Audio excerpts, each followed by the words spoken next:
Well, good evening, everybody. It's a pleasure to be back. George Morgan here at your service. It's PSGL, it's Wednesday night, it's Spain tonight as well. Lots on the table, lots of battling. The title contest is still alive and kicking. And Jack, it's only taken us 10 rounds. We're on the 11th. It's all to play for.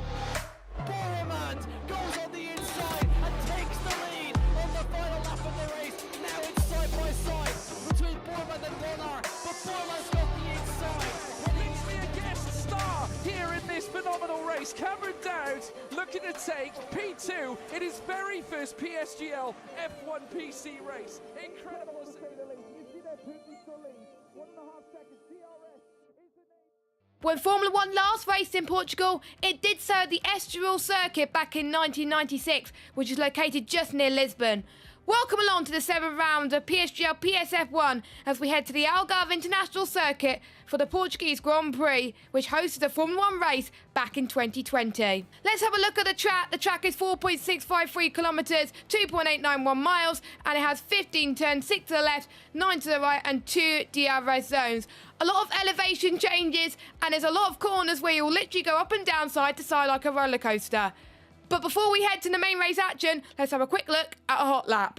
So let's take on board a hot lap of the Autodromo International de Algarve with FBR Zolzo on the run now down towards turn number 1. 8th gear carried all the way down the straight. This is the DRS detection zone through the right-hand return number 1 at Primera, then through the right-hand return number 2, and then into the 3rd gear corner of turn number 3. 90 km an hour carried on the exit of turn 3, through the mid-level traction zone of left-hand return number 4, and then into the end of the first sector split into the very tricky braking point of turn number 5 of Torre Vip. And he misses the apex there on the left-hand side, but carries the car nicely through the speed, coming to the traction at turn number 5, then through the left-hander turn number 6, and then through the right-hander now of turn 7, and then through the right-hander again at turn number 8 at Craig Jones Corner, through in towards the left-hander now of turn number 9, pretty much now through the midpoint of this lap time with FBL Zolzo on the run now up the hill in towards turn number 10, through the right-hander now of turn number 11, toward the end of this middle sector split. An easy corner turn number 12 awaits the drivers out on track there through the left-hander turn number 13. 100 km an hour carried through the apex of the corner, through the right-hander now turn number 14. Again, very wide approach coming on the exit of the corner, and then toward the right-hander of Galp at turn number 15. The final corner on this track at the Autodromo International de Algarve. Zolzo wants to take a thin approach on the run to the line, and that is a lap for the Autodromo International de Algarve. So that is what the drivers are going to be facing tonight around the Algarve International Circuit. We've seen how the weather can affect it in F2, but I wonder if it's going to affect it in F1. You got myself, Jess Sport, on commentary, and joining me in the commentary box, as ever, it's Mr. James Head. James, it is such an iconic track to go racing, isn't it? It is indeed. Portimao, nicknamed the roller coaster by Lando Norris, nicknamed the roller coaster by the locals as well. One of my favourite tracks to commentate round. Your favourite track even to commentate round as well, Jess. It is all going to be really good, and the drivers are just about to get ready into the short qualifying session as well. But good evening, everyone. Hope you're all doing well. Hope you've actually managed to find the stream, because we had a few technical difficulties before we came live. We are all good now. Yeah, we are good. For some reason, I was dropping frames, and then when I tried to stop and restart the stream, the link decided not to work. But good news, we are back. Hopefully everyone can find us like we said. But last week, we were at France. It was quite hectic, but it was a lot of fun. We saw Cameron Dowd picked up his first win of the season. That promoted him to second in the championship. It's still an 18-point gap between himself and Matteo. But he's finally got his season up where he should be. Definitely so, yeah. I think, honestly, in terms of that performance, Cameron Dowd came really alive last week in France. Volokong in second, Rens Thomason there in third. There were penalties to come from that as well. Jeroen, who obviously finished second in that race on track, didn't in the end. He got a 5-second penalty applied to him. He finished down in 10th in the end, so big knock-on for the F7R man of Jeroen. Also, penalties removed from Matteo. That was good for him. He actually got promoted back up to 7th from 11th, so he would have been out of the championship standings in terms of France at least. GL has got 5 seconds worth of penalties as well, but unfortunately he has now left PSGL PSF1, and that was because of an incident, I believe, with NLR Ryan. That incident that we caught on stream, that was because of that, and GL obviously has decided to leave PSGL, which is unfortunate, but at least we have got a full-time replacement, and that full-time replacement, Jess, of course, being the Sauberman of TRT Brando. Yeah, unfortunately, he's not here tonight. He's not feeling very well, so I hope he gets better soon, because he's all still recovering from hospital as well. So again, get better soon. So here's what's happening tonight in terms of driver changes. Let's get our lovely faces up before we get into qualifying. So we got Erpet replacing Yossi in the Alpine tonight. Yossi can't make it. And we've got Jamie replacing Kazizel in the Mercedes. I don't think anyone else is replacing anybody else. So that confirms that as well. So Formula 1, first host of the race here, 2020. It was hosted quite a lot of testing sessions around here. But last time we were here in PSGL, season 32, and all the drivers that did race in season 32 around Portimao, but they don't race in PS anymore. They're all on PC. So we've got Legend, who took the victory there, Orgiano in second, and Asacombe in third. Season 30, Ishmael Fati took victory with Max Wiesel in second, Marcus Soriano in third. All three of them doing very well on the PC platform. And then Joost Noordijk won in season 29. So who will join the big names and get on to the top of the rostrum here at Portimao?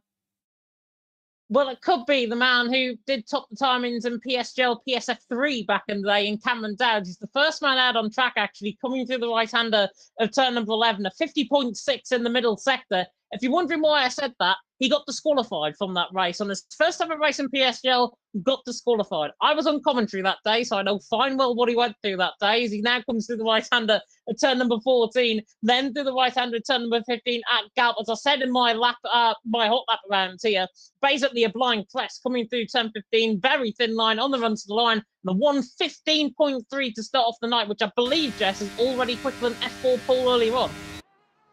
Yes, obviously F4 was quite interesting because it started off dry and then it was a bit of rain towards the end as well. So it was pretty much last of the splash and dashes who was the last to get out and set a good lap, really. So hopefully we won't get that at the moment. Ian Van Herman came across the line into P2 at the moment, but he's just invalidated his next one, so he won't be going again. Vola Congan, who's doing quite well in the championship previously, he goes up to the line, he goes into third place, done well in PSF2 around here, around this circuit. We got Matteo, our championship leader, only goes fifth now, but then replaces him by Tim, which goes fifth. Backy then goes up to the line, Matteo's teammate for tonight, full-time driver in McLaren, who's back. Let's see what he could do as a newly qualified full-time driver. Only goes 8th fastest. Sibylla goes 8th fastest and bumps Backy. And then Ryan said, no, I could go 8th fastest. Everyone keeps going up and up at the moment. Flotman goes to third. Fede goes 4th, which is great to see from him. And Zorzo, who we provided a hot lap for us, so thank you, Zorzo, for providing that. He's going to go for a run to the line. This could look good for him. What could it be? 15.8 for the Red Bull man. Yeah, not bad run at all from him. Rens Thomason to the line going 9th fastest as well, ahead of Keki. It was a good lap from Rens, but well down in the middle sector. We saw Cameron Dowd, 50.5, I think it was, in the middle sector. Rens Thomason, 50.9 in the middle sector. Not something that we often see from Rens. A poor lap, I've got to say, from his standards. Matteo there in 8th position as well. See where I might be going in terms of the consistent theme in terms of the championship. Rens 9th, Matteo 8th, Cameron Dowd on top. It's perfect right now if you're the Flying Scotsman 2.0's fan. But if you're a fan of Matteo and Rens down in 8th position and 9th, that is going to be a real struggle, I've got to say, to get forward. Jamie is just about to start to run down in towards turn on the CPI man. Might run out of EOS potentially towards the end of his lap. He comes out through the right-hander at turn number 1 at Primera, through the right-hander at turn 2, and then toward Lagos now at turn number 3. We'll see what the Mercedes man can do. It's a very mid-level traction zone coming through the left-hander at turn number 4 as well. And you can tell because the car nearly lost basically from coming halfway through the corner. 21.7 in the first sector. Purple in the first sector on my screen. I don't think that's purple out of everyone, though, in this sector. Cameron Dowd still out on top. Ian Van Unen there in second. Flotman there in third. Pretty much the top three, near enough the same top three as we saw in France last week as well. Jamie's halfway through the lap, Jess, and at the minute it's not looking too bad, but I would say he has lost a bit of time in that first sector. Yeah, I think he definitely lost that time in the first sector, but he hasn't set a lap yet. He just invalidated through Samson. So that is going to be his lap time over. So I think he's going to dive it in to the pit lane. And luckily on my telemetry, it tells you when they've invalidated because they all have red timings on the sectors so far. But yeah, he was the only car out on track. He's going to probably dive in. Or he could finish and set another lap, actually. But he doesn't have any ERS to usage. So what would it be? It would have been a 1:15.690, which would have put him in between Tim and Matteo. So not bad. So that would have put him in the top 10. Fastest first, second and third sector, by the way, all belongs to one driver, James, and that is Cameron Dowles. Yeah, and Cameron Dowds, judging by his lap time, what was that, 15.3? He's 2/10 clear of Ian Van Unen. And I know for a fact Cameron has not lost anything compared to what he did in PSGL, PSF3. But honestly, in terms of this 16th position from Jamie right now, he hasn't had a lap time, obviously, but Cameron Dowds out on top. That 2/10 per second, it's going to be really difficult to try and come down on. Ian Van Unen and Flopman, very consistent drivers. Fetty on a 15.6. There's quite a number of drivers actually on a 15.6. But this track really does do you in terms of making mistakes. And if in terms of making mistakes, this is going to be what I think will decide who wins this race. Whoever makes the less mistakes out on track. It's one of these, as Evan mentioned in F2, it's one of these where Portimao is a bit more twisty and turny, not like the straight line speed tracks that we're going to get, the likes of your Azerbaijan, the likes of Netherlands, which is another tight and twisty track. So we have got a straight line speed track coming up primarily, but here in Portimao, it is fully twisty. Cameron Dowds loves a twisty track, and the Flying Scotsman 2.0 currently out on top. Yes, 2 temps separating the top two right now. Be interesting for you to get your opinions on who you think is going to get pole position, but these drivers have 2 more laps to get some timings under their belt as well. I have to say, heading towards turn 3 and 4, that is the most tricky part of the lap, and then towards turn 8 and 9, because the elevation changes are just so quick. You have to get it so right, and also through turn 10 and 11 as well. Those are the corners that we should keep an eye on throughout today's race and qualifying session. Volakonga is going to be one of the first people to set a lap time. Actually, no, it will be Tim to set their next lap time as well. Usually, they don't do well in their middle runs. It's usually the end for some people. For other drivers, it's the other way around. Tim was just invalidated heading towards turn 2. So as I went on board with him, he decided to be like, you know what, I would invalidate. So that is his run over. We'll see if Cameron Dowles could keep his lap valid. So far, it is looking A-OK for the driver who won last time out in France, which was a very good win for him going down the hill up towards turn number 5. Let's see, keep it clean through the first sector. First sector, he was down in the first sector, actually, 21.501. Still faster than a lot of other drivers, though, so he could still find some time in the middle half of the lap as he heads passing towards turn 9 now as he goes up the hill into the crest. Heading towards Portimao and towards turn 10 and 11 as well. Flip the car to the right. Absolutely perfect for Cameron Dowles. Purple, only 2,000 slower than his previous best, but he is purple middle sector, 29.128 in the middle sector for Cameron Dowles. I'm just trying to see if anyone else improved. Volakonga, unfortunately, has invalidated his run. Also, Tim has invalidated his run as well. I'm just seeing if anyone else setting any personal best. Not at the moment. We've got Ian Van Unen saying personal best middle sector. Cameron Dowles up top, slightly improving on his personal best, which was 1:15.330. Ian Van Unen is next up to the line. He's improved by less than a tenth of a second. What's that going to do in relation to his time? Is it going to be enough for pole? Answer that is nope, it's not. But he does improve on time, and he was James purple in the final sector. He was purple in the final sector. Flopman's actually quickest out of everyone in the first sector, I believe. He was a 21.5 in that first sector, matching Cameron Dowds, slightly quicker than Cameron Dowds, and again quicker than Cameron Dowds to the middle sector. So the Flying Frenchman now coming to the left-hand at turn number 13. Flopman now trying to prove that he's not a flop here in PSGL, PSF1. Now comes the right-hander at turn number 14, and then inside the blind crested corner of Galp at turn 15. Mateo there goes second, so good lap time from him, but Flopman now through the final corner. The Sauber comes on the run to the line. Is he going to go quicker? The Autodromer National Dalgov. No, he goes second fastest in the end. Big improvement, though, by Flotman. This is now wide open. Cameron Dowd's out on top. Flotman there in second. Matteo there in third. Ian Van Unen down on lap. Ren's there going fifth position as well. Freddy improving. Volakongan there down. Jeroen improving through the middle sector as well, but he's not really doing anything in comparison to the top guys. Jeroen is improving. Zozo as well on the run to the line as well. Coming through the final corner. 800s up on the run to the line. 2.5 tenths improvement. Big lap there from Zozo. Big finding in that final sector. 7th position from him. 15.636. We've got Jeroen, as I mentioned, on the run to the line as well. And he goes ahead of actually Zozo by 200ths of a second. But Cameron Dowd's still out on top. But unlike that 2/10 gap earlier on, Jess, that's now that's more reachable, I think, from Flotman, Matteo, and Ian Van Unen's perspective. Cameron Dowd, he needs to get out there and set a final lap, as do the rest of the guys. And it's going to be very easy, I think, for improvements to try and be found in the final runs. Yes, because not everyone is fastest in which sector, because there's some people that improved in one sector for one lap, but they were worse in another sector in another lap. So they just really got to get their act together and improve that consistency. Jamie's going to be the one that's going to be out of sync. He's going to try and set one of his laps during qualifying because he hasn't set a lap yet. We'll see if he can do better than what he does as well.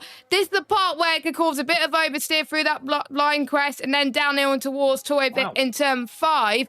21.547. I don't think that he's fastest out of everybody, but he is matching quite a few people. At the moment is Jamie right now. It's taking a while for my telemetry to update right now. But the fastest first sector is a 21.4 by Cameron Dowles. So we need to find a 10th right now as well. But anyway, Jamie going up towards turn 10 and 11. Looking tidy so far from the Mercedes driver. Reserving tonight personal best first and second sector.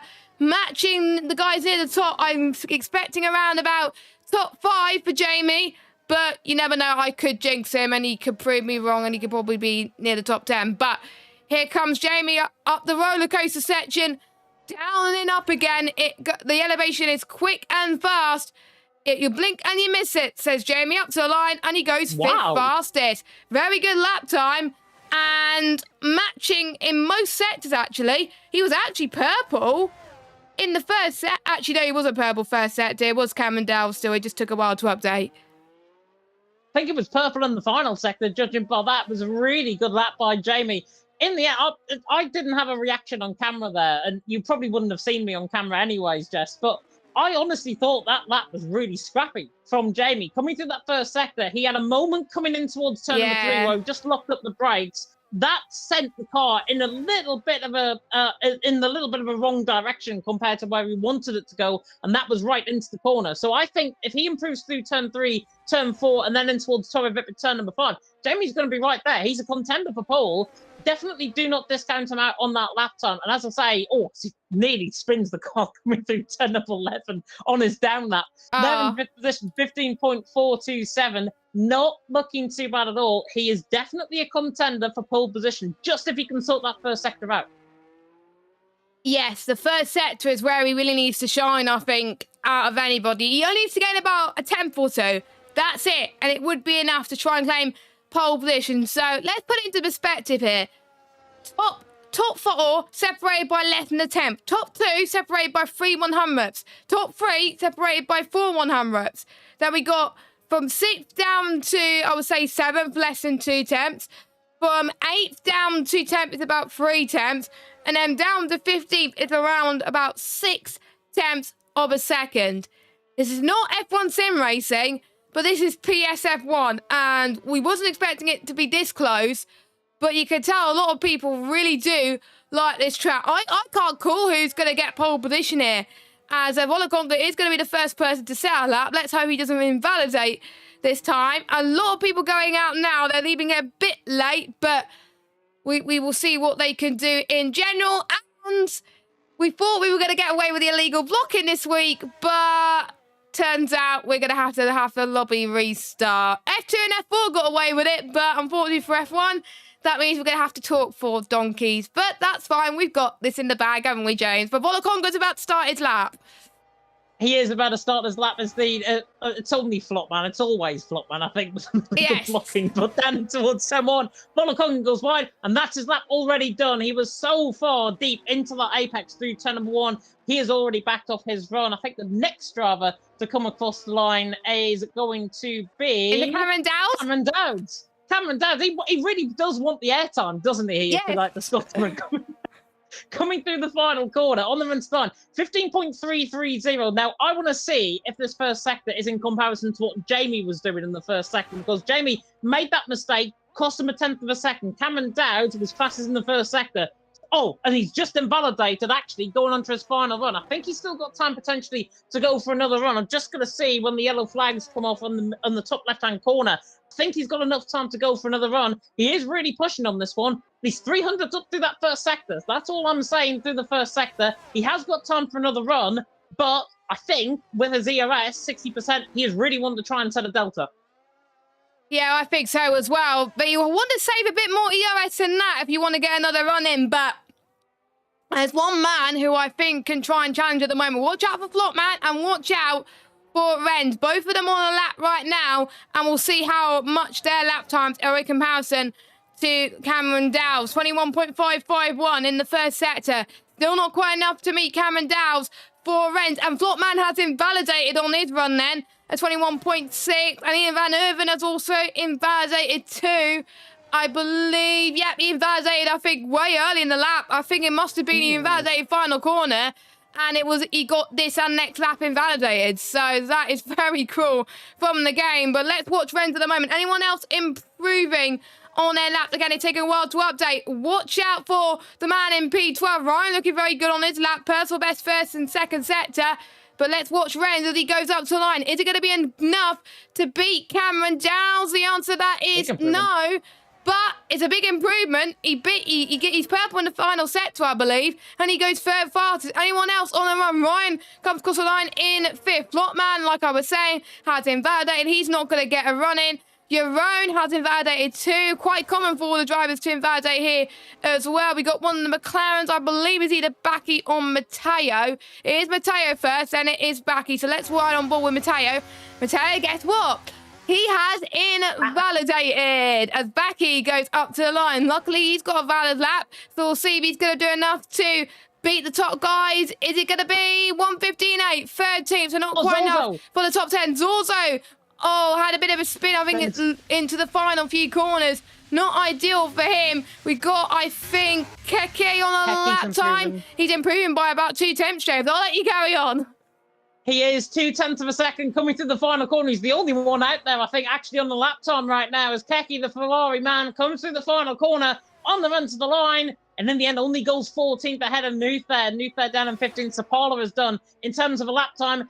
Cameron Dowd's on top, Flopman second, Renz Thomason there in third. All that came down to was not invalidating your lap time. And about half the field, I think, at least, on that final run, invalidated on the runs. Matteo was looking good. He was up in the first sector. He invalidated at the top of the hill, coming through turns 10 and 11 at Portimao. He invalidated through there. If he didn't invalidate, he would have been down in the middle sector anyways. I think it was a tenth and a half down overall. But that's a very wide-looking Williams that I'm on board with there. Ryan going down the straight in towards turn number 1. But it is Cameron Dowd's out on top. And then in second, of course, Flopman in second. He's got the 5-place grid penalty, of course, getting removed. Renz Thomason there in third. Matteo there in fourth. 500th of a second covering the top 4. And a tenth of a second covering the top 6. Not bad there at all. Ian Vernon there in 5th. Jamie there in 6th. Feddy there in 7th. And then Tyrone in 8th. Ryan there in 9th. Gustav running off the top 10. Then Zolzo in 11th. Volakongan in 12th. Only 5,000th of a second separating those guys out on track. Tim there in 13th. Keke there in 14th, Newt there in 15th, and Baki down in 16th. Sapala really didn't get a lap time in, neither did Urpek. Urpek, they're down in 18th position, unfortunately not getting a lap time set in. But while we prepare for our legal blocking penalty to get removed, we can have a word from our sponsors, GT Omega.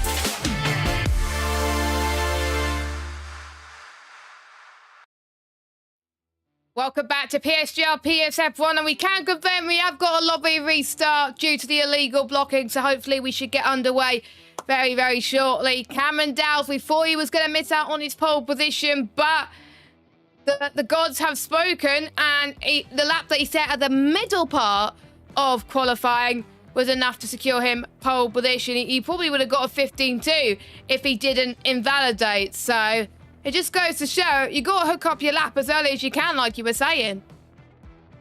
Definitely so, and I think we saw with Cameron Dowds, he improved on his first run, he barely improved on a second run, let's face it, and in the end only got on top from Flopman in second by 300ths of a second, I think it was, out on track, and it really comes to show why you get the runs in. Cameron Dowds had an opportunity to go for a final run, opted not to, which I think, looking on it, may have been a very good decision because obviously nobody was improving him behind. He was very getting fed that information as well, Jess, in terms of an engineer, probably somebody from Team Shazoo, I would expect, is engineering him here tonight. Probably Ron, if I would take a hazard a guess at who might be engineering him. But that engineering, I think, really came in clutch. Cameron Dowds on top, Flopman there in second. But looking further down the field, we have got a whole breadth of talent here in PSF1. It is going to be really strong to see. And let's hope we can actually see Cameron Dowds on top, unlike his PSGL PSF3 race.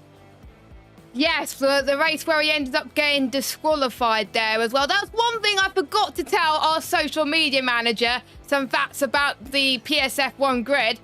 Now, there is something else you can add to that. It's a shame I didn't know about it until you told me on stream, because that would have been an interesting fact, but that probably would have cursed Cameron Dowles there as well, but maybe a little bit of reverse psychology as well. But they're just about to get the grid set up, so Ryan will be setting it up in just a moment, so bear with, guys. But whilst we wait for that, let's talk about certain drivers that maybe did not have a good qualifying session. Volakongan, most of his laps, he either aborted or invalidated. Peck struggled a little bit as well. Tim didn't get as many runs in. Flopman was my biggest surprise. I was expecting him to be right near the top three, but he's lower down. It's not good for him in terms of the championship. Flopman's in second, I think. Oh, is it? You're meaning somebody else. I thought it must have been starting positions on the Demolition Derby grid. I got a bit confused. Sorry about that. No, he's second. He's second. He's behind Cameron Dowds, 300ths of a second off. Oh, yeah. It was. Oh, yeah, because the illegal blocking penalty. And he's put in chat always Flopman as well, so I'm guessing he heard what I said about the illegal blocking penalty as well. But in terms of further down the field, Mateo there in fourth. We saw him, 8th and 9th, I think, within that session with Renz Thomason. Renz starting ahead of him, Mateo there in fourth, getting their lap times in very late on. One name for me further down the field that I just want to shout out, Gustav.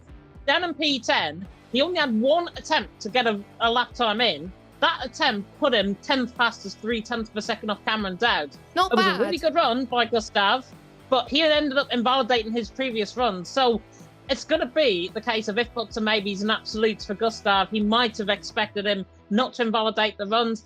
He did invalidate the runs, and I think that really cost him time, I've got to say, out on track. But starting 10th, he is going to be starting from further down the field. Volakongan, one to watch out for as well, I think, in P12. He, again, 3/10 of a second off Cameron Dowds. He's very strong around this track in the race. I know that from F2 back in the day as well. And Volakongan, I think, was on the podium around here the last time in PSGL at PSF2 as well. So Volakongan, ever the consistent man, down in P12. It's going to be a struggle at the start, but if he starts on a set of soft compounder tyre and then transitions to a set of hards, it might just work for him.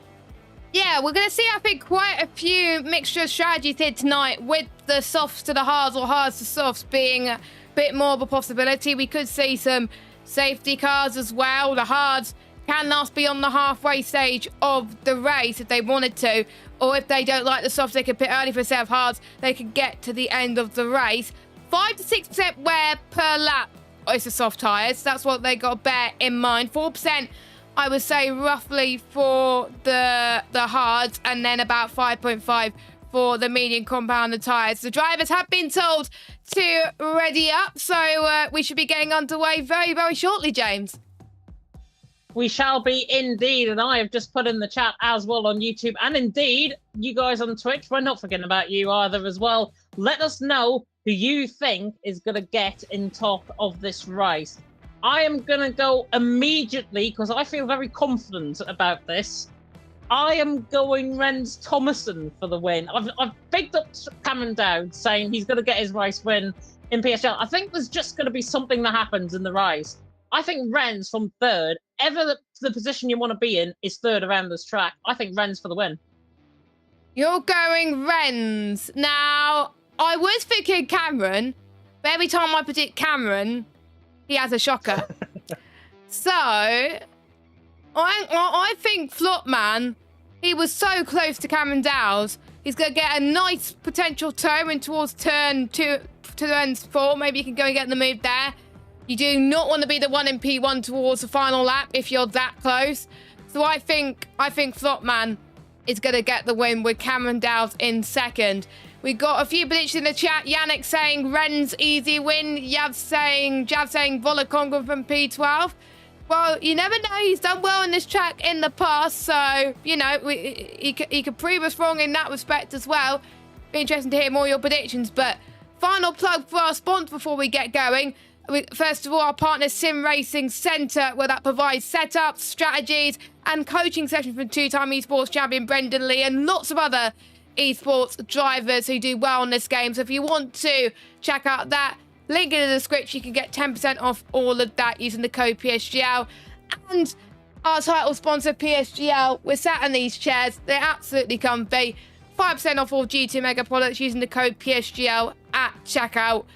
Or you can click the link in the description, or use the command !GT Mega. So thank you to our two sponsors and partners. We couldn't do it without you as well. Oscar saying Polish power in the chat. He's hoping Baki is going to do well. Again, bold prediction, but we haven't seen how well he's done here before, so it will be interesting.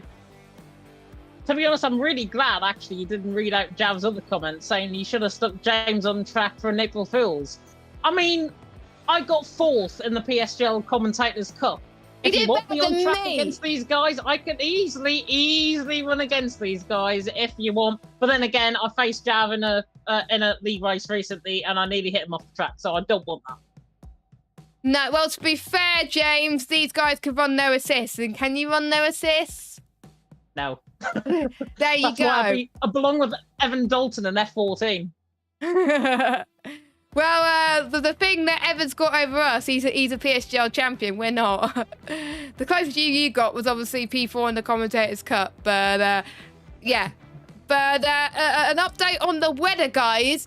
It is going to be overcast for the start, but no rain expected. So it's going to be different to what we saw in F2, where it was completely wet for the entire thing. And Evan had to commentate on it by himself.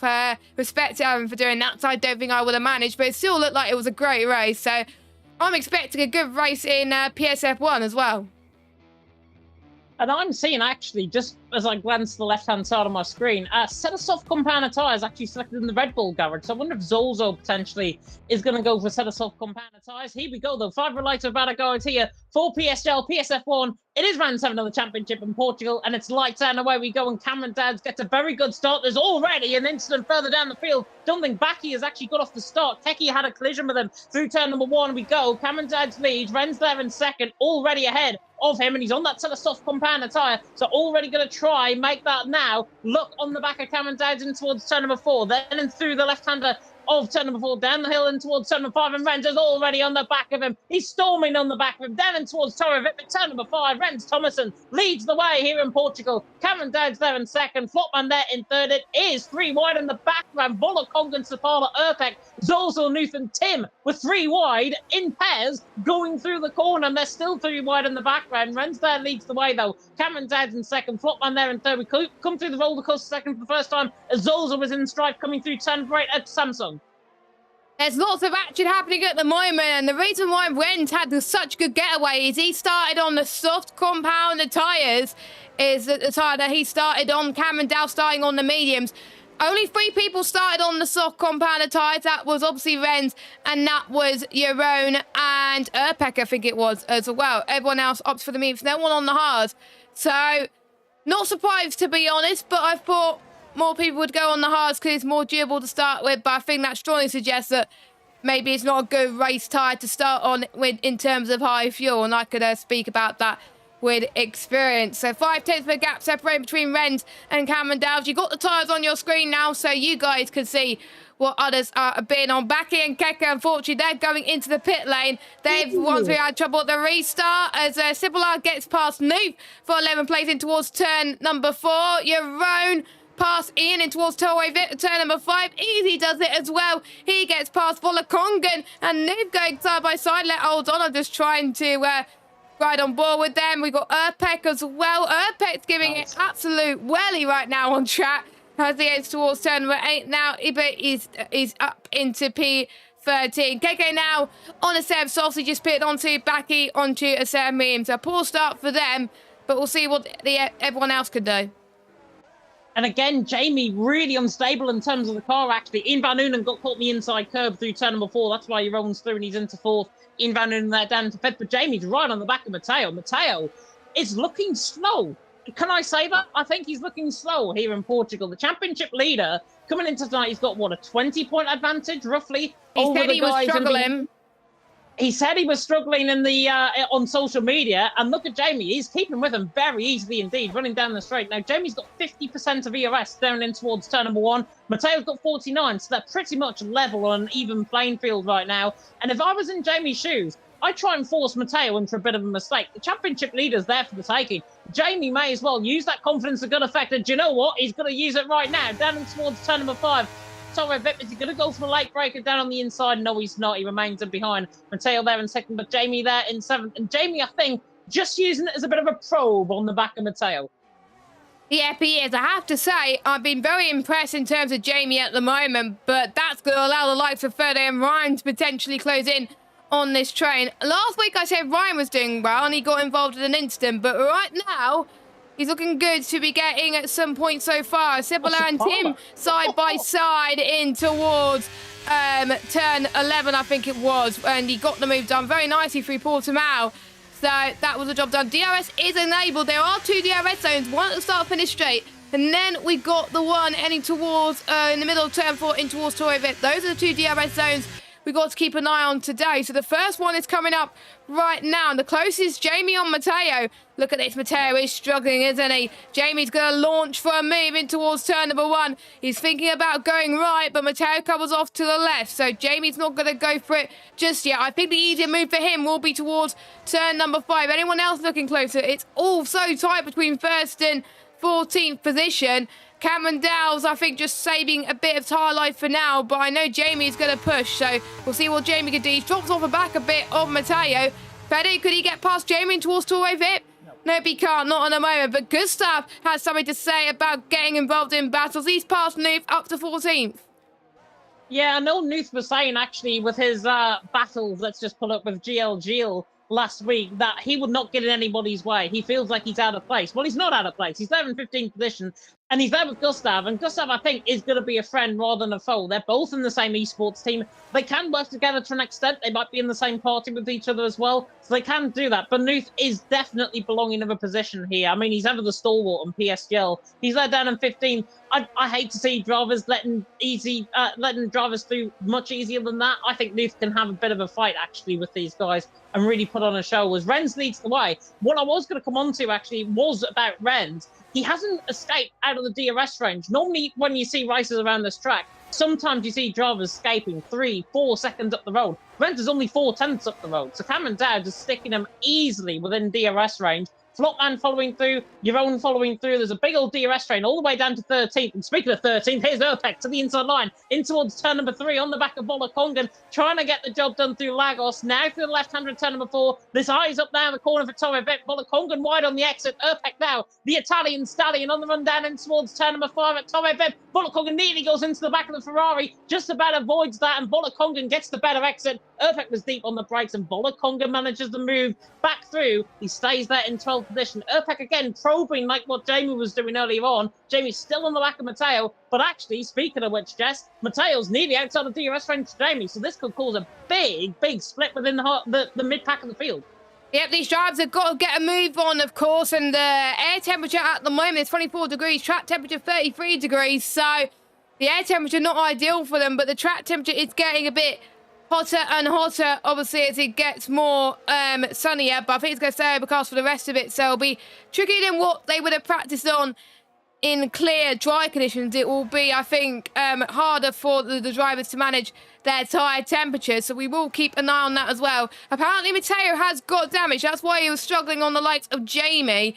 Like, it doesn't look like he's got that much damage to me. It looks like he's got light damage, so something to keep an eye on for the rest of this race, see how that develops. It might have been end plate damage that he's got or something by making contact. So what a shame for Matteo, but he's still in P6 though. So, and we've got a battle for the lead. Cameron Dowles down the inside of Rens Tomlinson in towards Torrevit. Gets the job done, what he needed to do in that AlphaTauri, and he's leading for now. So I wonder, James, if those softs are starting to give up the ghost as early as we thought. I don't think so at this stage. I think Ren's is sticking on in there. It's just the case that Cameron Dowd is so much better in terms of ERS management. He has got 90% of ERS at the top of the hill through Portimao now at turn 11. Rent has only got 62%.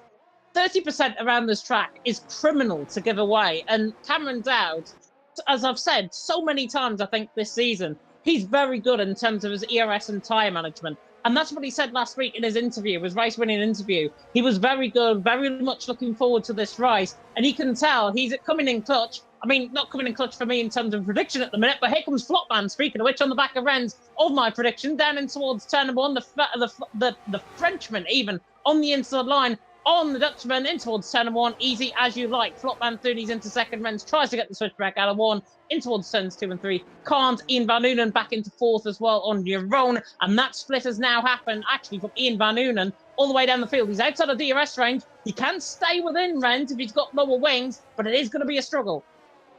It could be a struggle for Ian Van Noonen right now, and that's going to allow Jeroen to gain a big advantage, especially on those softs. So if he wants to get past, he needs to get past ASAP before the softs decide to give up the ghost for Ian Van Noonen. It looks like he's managing okay. It's around about the 20% mark in terms of tyre life for Ian Van Noonen. So once it gets past that, around 25%, that is where he's going to start to struggle for Ian Van Noonen. Whereas Jeroen, we can't tell what he is at the moment. He's probably around about the 30% mark. That's in comparison to the medium compounder tyres. So, yeah, I have to say, ERS management is going to be key. Tyre management is going to be key as well. Because once you pass 20%, that is where... Oh, it's the one spin at the end! Oh. I did say that he was managing his tyres very well, and boom, he's gone to a spin. Luckily, he's ghosted on my screen, but... The roller coaster section is definitely giving people problems as he knocks the bollard over, but I don't think he's got much damage. He's dropped all the way down into 14th position, and I'm looking at his tyre temps right now. His rears are absolutely cooking. But there's battles happening at the front. We got Jeroen Matteo. and Matteo. Yeah, Matteo through and he's into fourth, went around the outside of Jeroen and towards turn number one. If he's got damage, it is definitely likely that he's got damage, but it's not affecting him in one bit if he can go around the outside of Jeroen on a set of medium compounder tyres.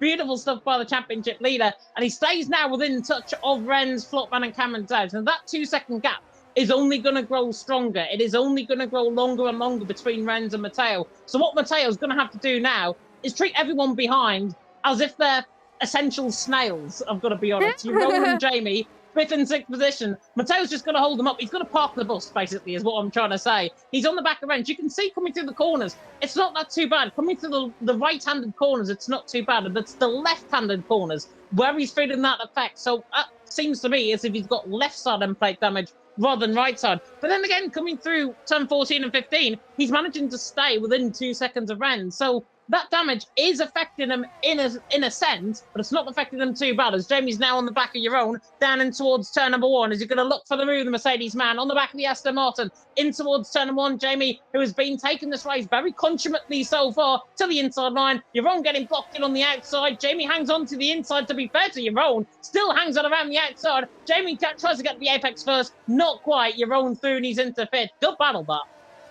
That was a very nice battle, but we are starting to see Jamie starting to potentially go for the overtake into turn number 5. He's not going to go for the overtake in towards turn number 5, and we're starting to see the cost of the damage between Matteo and the other guys. Matteo is losing out on this train now. He's nowhere near the top 3, and that's hurting everyone else behind. So I think Matteo is just got to live with it. Like you were saying, he is managing very, very well, and sometimes you've got to defend for your life, like we saw the likes, obviously, Daniel Ricciardo at Monaco. I remember one season where he, I think he lost a bit of power, but he was still able to defend off Lewis Hamilton one year and win in Monaco. So it is still possible for Matteo to do that as well, and that just goes to show how good of a caliber driver that he is. He is still going to be leading the championship going into next week.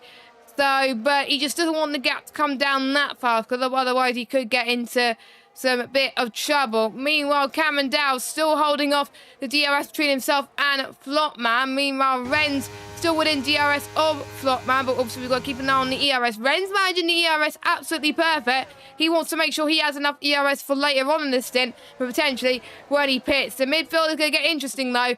Guess who else is on the back of this train? We got Ryan and Fede join the party, and we got Cipolla as well, trying to go side by side with Ryan up the inside into the middle of turn 4. This is where DRS is enabled, and we can see some brave moves from Cipolla heading towards turn number 5 through Toro Vit in the left-hand side of Ryan. Can he do it? Looks like he's got the job done, but I think Ryan's going to try and get a better line. No, Ryan backs out of it. Cipolla up into 8th spot in his race. Some decent points so far. And what a great move from the Alpine driver, James. Yeah, Ryan gave him room coming off track as well. Wanted to rejoin him behind Cipolla. I think that was very smart driving from the German there. Yeah. In 9 Cipolla there. And again, they're going to be in the same party, so they're going to be communicating that. Matteo, by the way, it's the first sector I think he really loses that time. 3.2 seconds. Look at Cameron Dow down in front. 1.8 seconds. He's having fun with these guys. 51% of ERS. Flopman on 9%. Already out of battery. Cameron Dowd is doing what he didn't manage to do in PSGL PSF3 in season 30, and that might be to win a race at this early stage. Jamie, however, on the back of your own, in towards turn number 1. Freddie's going to try and come storming at the Aston Martin as well, in towards turn number 1, but I think everyone is going to run in a nice line of stern formation, as we have lost Jess from the session. Hopefully we'll be able to get it back. What I can do, though, is go into radio commentary for now. Cameron Dowd's lead by 1.7 seconds. Flopman there in 2nd. Ren's there in 3rd. Just while we have a little bit of a break, I'll try and get you back in, Jess. Thank you. And I'll let you do some radio comms. I'll have to restart my game, so I'll do that. You carry on, James. There we are. Still coming through turn number 5. Nothing really happening, I've got to be honest, in terms of the racing out on track. You have now got another invite off me into the lobby. Now we can continue the radio silence comms. It's a bit like David Croft when he started off in Radio 5 Live. But there we are. Urpek there on the back of Volakongan, 10th and 11th position out on track. Flopman there in 2nd, Ren's there in 3rd. This is the battle actually for 2nd. Ren's has got so much better battery compared to Flopman. Flopman is on 13%. Ren's on a set of soft compound tyres, 81%. As they come now through the right-hand of turn number 14, the MotoGP out there on the left, the layout even of the MotoGP on the left-hand side. Liberty Media, of course, spying MotoGP today. Not an April Fool's joke either. Ren's now coming through the final corner on the run toward the line. Is he going to try and get a sense of Flopman down and towards turn number 1? Closing in grimly, closing in, inside line, job done. Ren's Dooney's into 2nd, Flopman saw what was coming. Ren's Dooney's into 2nd, Flopman there in 3rd, Matteo there in 4th, and as you roll, Jamie, Fede, Cipolla, Ryan, Volakongan top 10, Urpek, Tim, Gustav, Zolzel, Ian Van Unen top 15, and Keki back in Nuth as it stands out on track. Nuth might have damage potentially on that car. He's came into the pit lane on that side of hard compound tyres right down on the back end of the field. We've got another battle now progressing out on track. This between Jamie and Yaron in towards Toro Vit with turn number 5. Not getting the job done there. Jamie there in 6th, Yaron there in 5th. We'll continue with radio comms while we try and get Jess back in the session. She has just joined, so we will be back in 30 seconds in terms of the coverage. But Cameron Dowd's leading the way. Ren's there in 2nd, Flopman there in 3rd. Ian Van Unen further down the field. He's gone on to a set of hard compound tyres, and he's just picked up the first 3-second penalty of the night as well. Everyone in a real train, I've got to say, coming through this, all behind Matteo, stuck behind the bus essentially in that McLaren. You're on there in 5th, Jamie there in 2nd, lap 12 out of 33, about to go into lap 13 out of 33. Cameron Dowd's lead, Ren's Thomas in 2nd, Flopman there in 3rd, and hopefully by now we'll have Jess back in terms of the coverage. We're all good. We're all good. We can see everything. Thank you so much, James, for covering that. I literally don't. There are days during the week where there are issues with the internet. I think today is being one of them, unfortunately. As Flopman does get past Ren's Tomlinson after 2nd. And there's people that are wanting a red flag. Nope, we're not getting any red flags. No chance. No chance. it was just my internet. Everyone else is absolutely fine, so we can't just have a red flag for one driver, unfortunately, as we're starting to see Ren's closing in right now. I'm actually quite impressed. The ones on the soft tyres managing the pace a little bit. In particular, Ren's and your own as well. I thought that the softs were going to die off by now, but that just goes to show why, James, we're in the commentary box and everyone else is racing out there on track. And plus, I can't race with no assist to save my life. 2.4 seconds between himself and Cameron Dow, slot man, right now as well. But Jamie in 6th place doing very well. He's closing in on your own, so the softs are not going to last forever, so we'll see what they can do towards turn number 12. It is brightening up here on around this circuit as well in Portimao. It's the roller coaster section that you're appearing on right now, and I think we can see Jamie starting to close in. He's got a bit of straight line speed compared to your own, and we'll see how much ERS he's got at the moment. As we've seen our first pitters, your own, the first of the soft runners, James, to come in. Yeah, I'm not surprised by that at all. I'm also not surprised that Renz has gone down the inside line of Flopman and towards turn number 1. Job done for him in towards Primera, and that is him through he's into 2nd. Now, Flopman, I was going to say this, actually, just before you came in there with that point. Renz there in 2nd, Flopman in 3rd. If I was Flopman right now, I'd think about coming onto a set of hard compound of tyres. I really would. The set of hard compound of tyres are not that great for the first 2 or 3 laps in their stint. But by the time he comes in, and by the time Cameron Dowd and Renz stretch out their stint, essentially, especially Cameron Dowd in the lead, Flopman could gain a big undercut on Cameron Dowd, and that big undercut could transpire for him to win that race. It could be a decisive move. It might not be. It could completely backfire and work to Cameron Dowd's favour, which more than likely it could. But Flopman, if I was in his shoes right now, I'd be trying something different. He clearly is not liking that sort of medium compound tyre. No. He's clearly got less EOS compared to Renz, 40% less than Renz. I think a Flopman wants to try and do something decisive in this race. I think he comes in the pit lane, follows Renz. He goes under a set of hards. Renz could go on a set of mediums. He might go on a set of hard compound tyres, though. You're on a set of mediums. If I was in Flopman's shoes, I'd be coming in, but he is going to try and stretch the stint, and he's going to try down the hill and towards turn 1 on Primera, and it's through and he's into 2nd for Flopman. So clearly, Flopman not listening to B-Tech James Head here in the chat. So you like to be called B-Tech today, aren't you? Very interesting, James, as well, as Flopman gets past Renz up into 2nd place. But yeah, I'll go on to set the hard compounded tyres as well. Be on the same strategy. We know how the undercut can be powerful in this game, and speaking from experience, I stayed out quite a bit on, I think it was a medium tyres in a 2-stop race around here. And the more I stayed out, the more I lost time. So they've got to think about what strategy they're going to go on ASAP. We haven't had any safety cars as of yet. So that's going to play a massive factor. Obviously, weather plays a factor and we're not going to get any rain. So there's going to be, I think, some gut things where there's going to be a safety car. Ren's almost looked onto the back of Flopman there and towards Portimao turn 11. But he's not going to do it thus far as well. So I think I won't be surprised if both Flopman and Renz follow each other in as well. And if those two come in, the likes of Jamie and Matteo will come in, maybe follow suit as well. It's about pretty much adapting to what's around you. If you've got a planned strategy, but you realise that going on to a different tire will be quicker, go on that. Renz does come in, as my prediction. Flopman does stay out and does not follow him, so I think Flopman wants to go on to a set of the soft compounded tyres later on in the race. Renz, I would expect them to go on to the medium compounded tyres. Vola Congan and Ryan side by side towards turn 1. Vola Congan. Beautiful.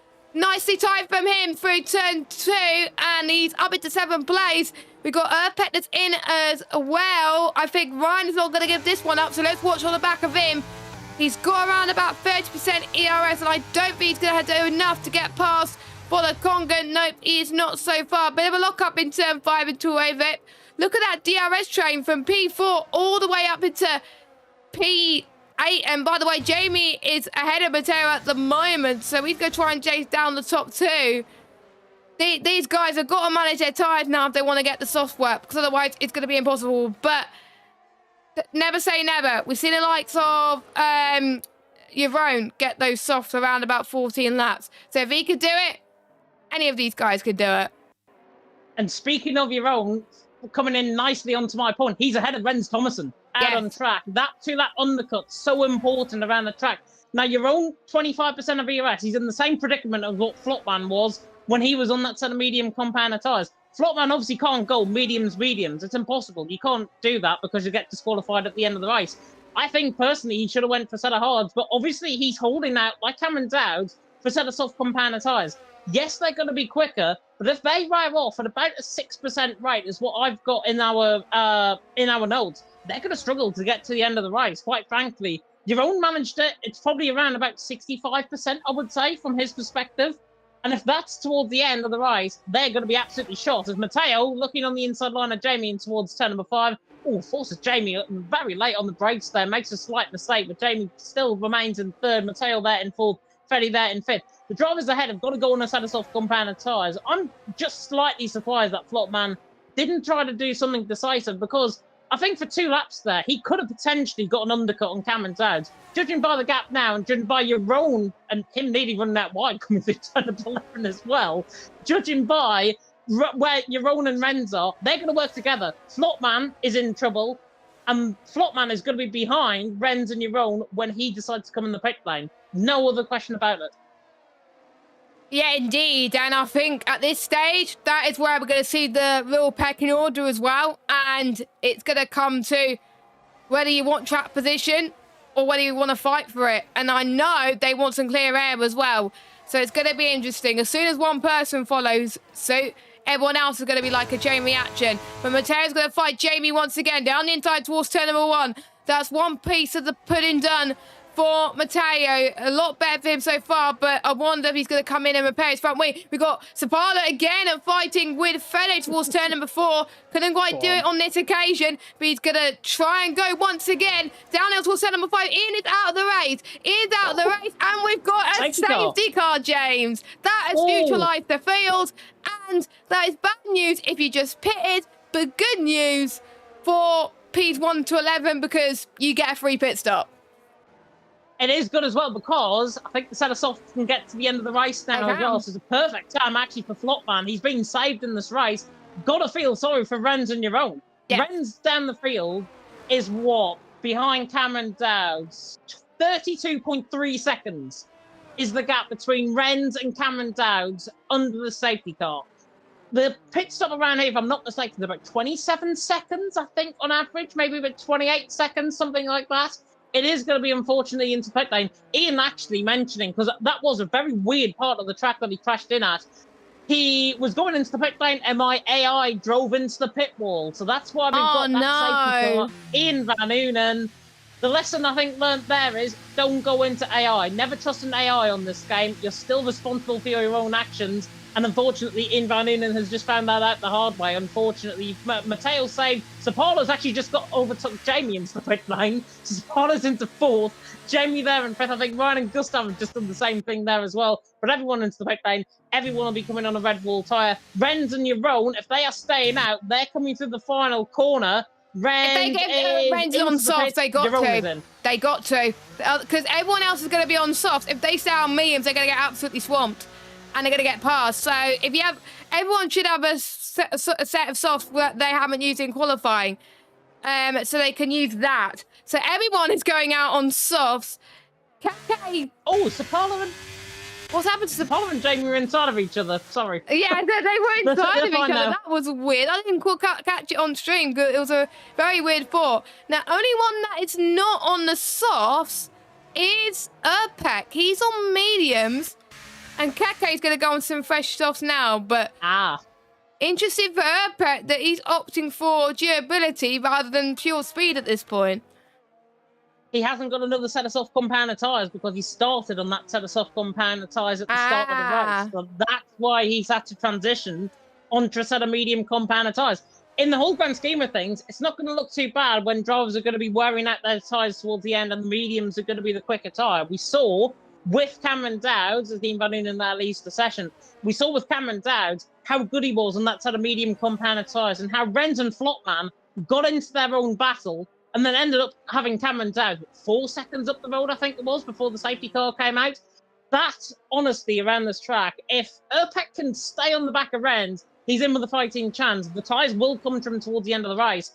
But it's all dependent on, A, whether we get another safety car, or B, whether there's incidents ahead of him to cause that. Urpec there in 14th. Gonna be unlikely, I think, to try and feature everyone on a set of soft compound tyres. What this does do, though, Jess, is save Flopman's race and Matteo's race. And it'll be interesting to see, actually, if Matteo did get that front wing damage fixed in the pit lane. Judging by where he is on track, I don't think he did.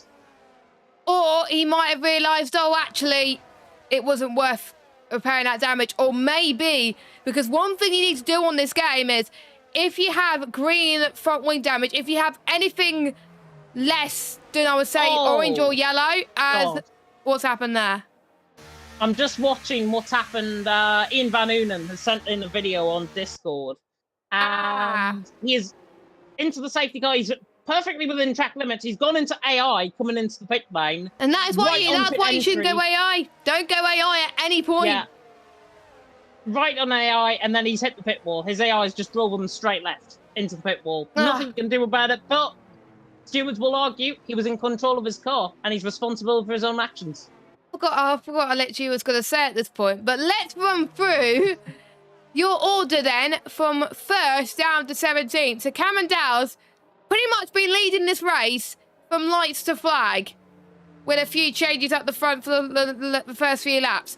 Flopman in P2, Matteo in P3. As I was saying about Matteo, unless you set your repair front wing damage to yes, repairing like green and maybe lime front wing damage, it'll just keep it. So repair front wing damage set to yes if you're in a league race, then that will save all your troubles. And even if you don't get damage during the race, set it anyway, maybe during a safety car or during a quiet period, because you never know when you're going to use it. Safety car is in this lap, as Cameron Dow's is going to be the Burt Mylander in this situation. And since you covered the start, James, I may as well let you become lead commentator for this race. I'll let you take it away.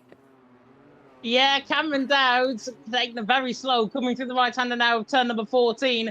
Flopman is not going to let Cameron Dowd get away. We can tell with his actions already he wants to be jumping on the back of Cameron Dowd in towards turn number 1 and hopefully trying to get the overtake done on him as well. Cameron Dowds do get the corner now at turn number 15. That blind crest that I talked about in the outlap. Cameron Dowds has gone though, and Flopman has got nothing to live with that at all. Matteo is living though with Flopman running down the straight towards turn 1. Cameron Dowds is sitting down. Matteo goes to the outside line, and he might get both of them down the straight. Flopman there on the inside line. Watch out for Matteo though, around the outside. Championship leader can't manage the move. Flopman leads the way, but Cameron Dowds gets back on the up and under. Coming down towards turn number 3 at Lagos, a real pinch point on the circuit. Flopman and Cameron Dowds. Flopman still leads the way. Cameron Dowds in second. Matteo there in third. Matteo tried as he must. He's ended up in exactly the same position he was in under the safety car restart. Cameron Dowds now trying to go to the inside line of Flopman. Flopman gives him room. Nice move there by Cameron Dowds. Force him off track. Matteo there could get the run. Now in towards turns 7 and 8, in toward the right-handers. But Cameron Dowds leads. Flopman in second. Matteo there in third. Fantastic racing from all of them. And Flopman in the end couldn't find the way through. And we're exactly in the same position as we were on the safety car restart. That was absolutely incredible from our top 3. They gave just about enough room. I think we were cutting it fine a little bit there. I thought it was going to be too close to contact, but they're absolutely fine. It's a good job on the top 3. Sapala almost got in there as well. It shows how fast he has been in the last few races as well. He's improved so much this season. And Renz, what could have been for him? He's passed Zorzo up into P10, but how long is he going to keep it? We'll have to wait and see. But Zorzo's got some straight line speed in the background as well. We'll keep an eye on what's going out in front, because Matteo, it looks like he's repaired his damage. It looks like he's definitely repaired his damage, because Flopman and Cameron Dow's trying to go side by side. Matteo's going to force himself through past maybe both cars. He's going to try and get past Flopman to start with through turn 3. Oh, what a move. And Matteo's got him. And Sapala almost went off the track there. Luckily, no unsafe rejoin there. Flopman's going to go for a switchback. A Dre's round the outside goes to Sapala through turn 5 and Torre Vip. Can he make it stick this time as he goes off the curb? If he makes it stick, fair play to the Alpine driver for doing so. But all of this is allowing the top 2 to pull away with it. And they Oh, no. just about make contact in towards turn number 8. We got Jamie in there as well. Jamie's thinking, if you keep squabbling, I could try and go for the move. Jamie trying to go up the inside in towards turn 10 or 11 at Portimao. He can't make the move stick. This is absolutely insane stuff. Rise up to 7th out of all this as well. He's going to do a switchback of dreams. And Flopman's trying to go through it. Flopman's down to 4th in all of that. And Zapala's up to 3rd. The top two are the top two are just running away with it right now. But there's just so much battling. Jade, what's happening? Ryan just gone around the outside of turn number 14 on Fede. That's what happened there. Williams, man, through these into 6th. I tell you what, these guys, honestly, we're past the watershed. We've got some balls out on track quite literally from these guys. It is absolutely brilliant to watch out for. These guys, honestly, so aggressive in terms of their racing, but yet so clean as Flopman goes the inside on Sapala. That's exactly what I mean. Very aggressive, but really getting the job done from Flopman. He's doing these into 3rd. I wonder if he's got a little bit of damage potentially on that car. And that's why he's just struggling on the back of Matteo. Oh, and speaking of damage, there is Fede with damage. Right side end plate damage on the back of Ryan. He's nearly been spun as well. Tim nearly collects him. I think he might have left side end plate damage on that car as well. Renz Thomason is now mincing his way through the field as well into 8th position. Fede's definitely got damage. He's going off track and he's going to let everyone through. Fair play to the Aston Martin, man. Getting out of trouble, getting out of the way. Definitely more than green. Definitely more. Yeah. Definitely, I think more orange or yellow front wing damage plate for the likes of Fede, which is a bit of a shame because he was doing so well and getting involved in the battle. I do believe DRS will be enabled soon. So it's now a second chance, second roll of the dice for these guys to go for the move. They're all on the same tie as the top 14.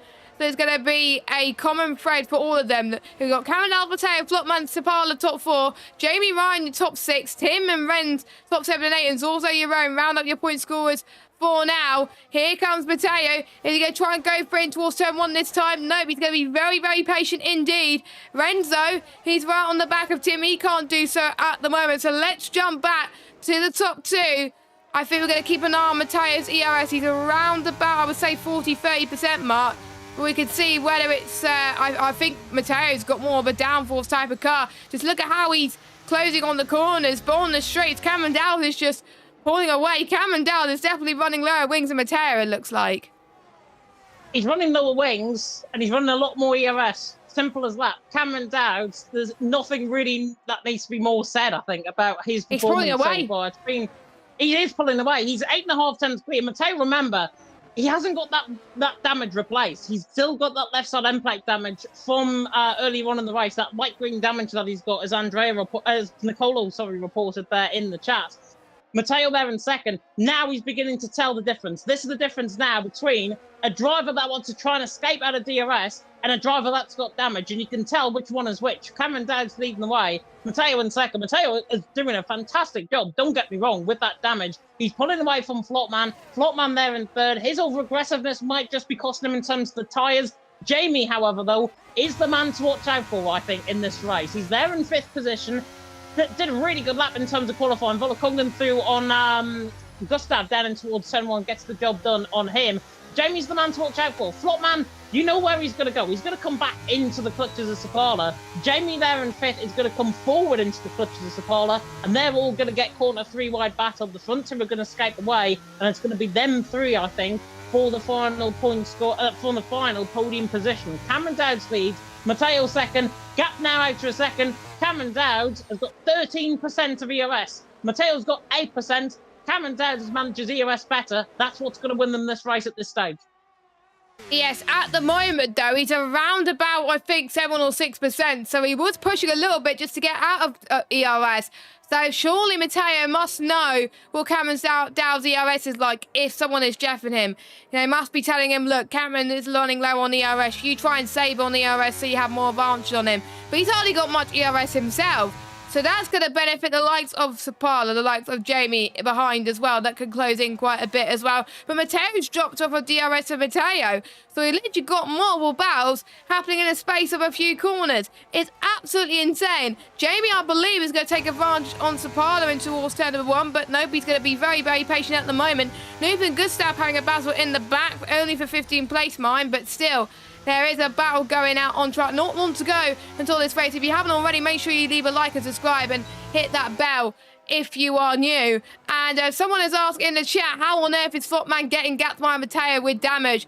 I don't know. It just goes, I think what the answer is Matteo is just managing the damage very well, and maybe Flopman is just overdoing it. He's over pushing it. It's what I said a couple of minutes ago, actually. I think Flopman's got a little bit of damage, potentially, on that car. It looks more significant than Matteo. Yeah. But it's not significant, if you know what I mean. It's not like orange end plate damage on that car. Matteo's got light green damage, is what was reported earlier on. Flopman, I think, has got more green damage. I don't think he's got damage. I don't think Flopman's got damage. I think he might just be overdoing it. Maybe just the tyres, then. Yeah, it's got to be his tyre temperature, because you always have to tempt him when the safety car restart is to push from the get-go.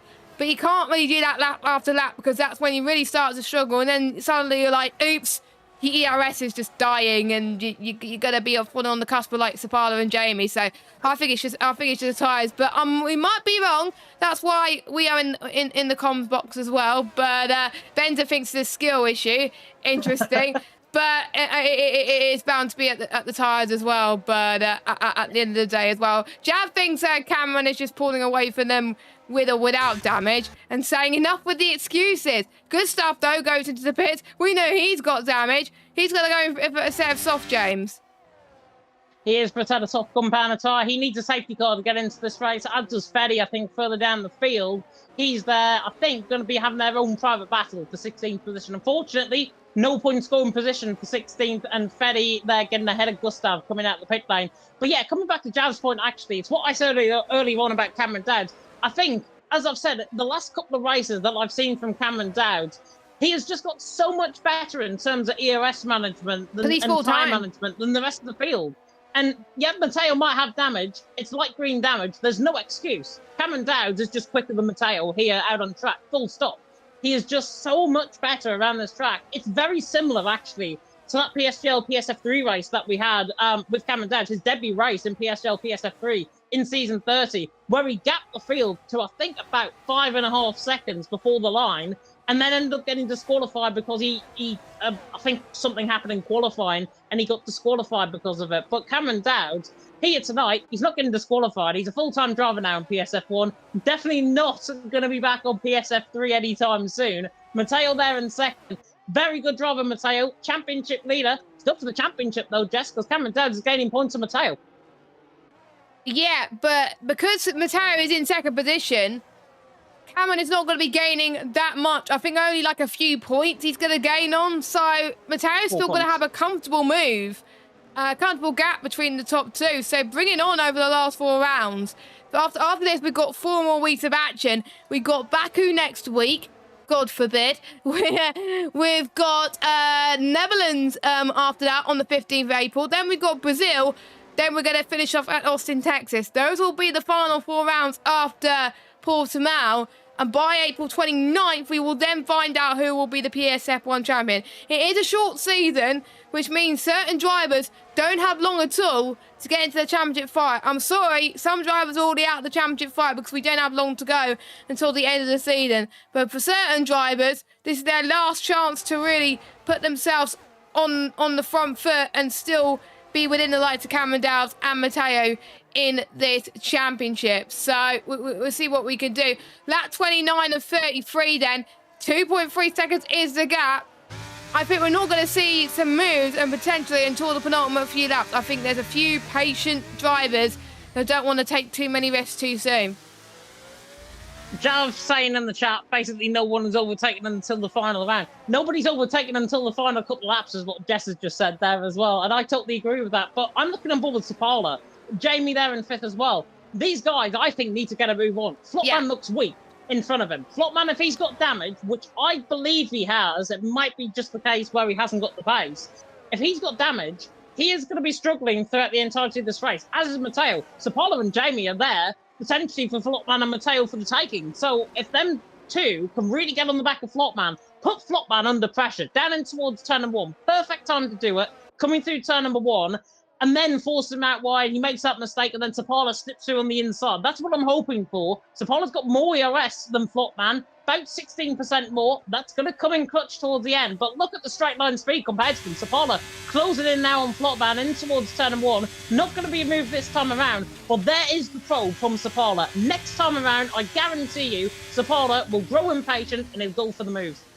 Yeah, I think so as well. I think he's saving his ERS and tyres as well, because again, if you push too early, too soon for the whole of the stint, that is where you're going to struggle. So, or maybe they're going to DRS each other, you never know. And he's going to deliberately brake a little bit earlier than you would expect, just to save on the tyre life as well. So will the other drivers around him. And the likes of Ryan and Tim will be thinking, hang on, if any of the drivers in front will make a mistake, it could be mine for the taking. Tim invalidated his runs during qualifying. He only got, I think, one run in qualifying, and he's still in P7 right now. He's having a really decent race. He's gained 6 places. Sapala up 13. Those two, I have to say, definitely the biggest improvement so far in this race as well. Mateo's gained 2. Flopman down 1. Biggest loser so far, the one still here. Fede down 10 and Ren's down 5. Obviously, Ren's got unlucky with his pit stop, but you never would have predicted what if there was a safety car or anything like that, because most of the time safety cars don't come at all whenever I'm commentating or racing. So it might just be the commentator's curse there as well. Lap 31 and 33. Zapata is gonna. I think he's gonna wait to the penultimate lap. I think you're right there. Oh. But that was perfect, though, because Flopman went deep in towards turn 1. Mateo was slow coming out of the corner, and now Mateo's going to try and back up Flopman into Sapala. This is perfect for Sapala, because he can now launch an attack potentially on the back of Flopman. As you say, I think he's going to wait until the final 2 laps of the race, maybe until the final lap, but Sapala has just made contact with that back of the rear end. He's like, come on, you've got to get on with this. You've got to try and get onto the back of Mateo. If you want a podium, you've got to try and attack him. I want to attack both of you, though, was what Sapala was saying, and he's right on the back. But as I said earlier on, watch out for Jamie. He's got more ERS than Sapala, 40% to 38. Flopman's on 37, Mateo's on 25. Jamie at the minute, with his straight line speed and with Zapala's straight line speed, they're going to come into this right into the final 2 laps of the race. Cameron Dowds will lead, Mateo there in second. Cameron Dowds, unless there's an act of God, he's definitely going to win this race. Oh, it's Ryan nearly goes into the back of Jamie, coming through turn number 14. That's unsettled the car, and now puts Tim and Renz on the front foot, coming down the hill in towards Galp at turn 15. Cameron Dowds leads, Mateo there in second, Flopman there in third. Everyone looking quite weak down the straight for now. They're going to wait until the final lap, Jess. Yeah, they are going to wait until the final lap of this race. We've got 1.5 laps to go of this one, and Keke past Volakongan. What a move from Keke. He's 1 place, and he could get points potentially. As Volakongan's going to fight back in the inside towards turn 4. He does it. But look at this, Keke going to get the switch back as well, and this is a fight for P11, James. P11 in towards Torre. It is not for points, but they're still going to go for it right now. There's also battling happening in the background near the front, but this is what we want to see right now. Keke versus Urpet in towards turn 7, now in towards turn number 8. How are they not having too much contact down the hill? This is insane. Still going side by side up there towards turn number 9. Keke to the right-hand side, now in towards Portimao, turn 10 and 11. Keke's got this move done. Incredible from him. And it's insane right now. Tim's going to try and go for a move on Zorzo towards turn number 12 and 13. Tim's cast him for now. Keith's position. Sorry, what? Yeah, that was Renz getting on Tim, actually. Oh, that was Renz on Tim. That was Renz. So Renz up to 7th. It was, I think Zorzo made a mistake, and that was Tim as well, so that's what got me confused. But final lap as Flopman gets past Mateo into second, but Mateo is going to have for the fight back. I'll let you cover the rest of this, James. Flopman into second, trying to make escape now on Mateo. Mateo's got that left side end plate damage on that car. Tim trying to fight back on the back of Renz in towards turn number 1. Nuke there as ran. There's also a yellow flag for Gustav in the final sector. That's on the other side of the track. Luckily, Gustav now, Sapala now on the back of Mateo, running down in towards turn number 5. Still side by side between Renz and Renz. Oh, and actually, Sapala's been contacted by, I think, Jamie coming through the left-hander there at turn number 5. There was so much going on, trying to cover the Renz and Tim battle, and then that happens in front. Unfortunate there for him. Sapala there down into 9th position. Keki's now got a 3-second penalty. Cameron Dowd's leads. Flopman there in second. Matteo there in third. Matteo's got a little bit extra battery for this final run. Through the final sector we come. Can the Italian try and get on the back of the Frenchman for second position? I don't think it looks likely at this stage. It might be the drag race to the line that kicks in, but Cameron Dowd, Flying Scotsman 2.0, as I give him his nickname, he is going to be taking points out of Matteo, taking points out of the rest of the field. Cameron Dowd now through the final corner. The championship fight is well and truly on. Cameron Dowd wins in Portugal. Flopman there coming to the line, holds on for second. Matteo there in third. Jamie there in fourth. With Ryan fifth. Renz in a really good final lap, finishes in sixth. Tim there in seventh. Dorzo in eighth. Sapolo there in ninth. And your own for now, rounding off your top 10, Jess. Cameron Dowds takes the win. PSGL, PSF3 disqualified in season 30. He makes up for that 6 seasons later. Yep, he does. What a drive from him. During the safety car restart, we felt like that he could have lost it. But he had no pressure. He knew he wanted to make the move eventually. So he took his time. He got the job done. And guess what? He's going to gain 16 points to his name. And I'm just trying to see who gets fastest lap, actually. And the timings went by so quickly that we couldn't see it at the moment. But Cameron Dowds is on fire currently at the moment. I'm just trying to see. Zavala gets driver of the day, but what could have been for him? Because he would have been on for 4th, 5th place. But Cameron Dowds will be on his 2nd win in a row. The only person to have done so was Matteo. No one's won 3 in a row. And that gets unlucky. Just wait till we get to Baku next week. All hell could break loose. But we will run for you all. The fastest lap belongs to, well, it's not inside the top 10. It's Gustav. So yeah, no one will get the fastest lap point. So it is Cameron Dowds that wins from Flopman, from Matteo, from Jamie, from Ryan, from Renz, from Tim's also Sapala. You're on your top 10. And we've got Baki, Pep, Volakongan, Keke, Noof, your top 15.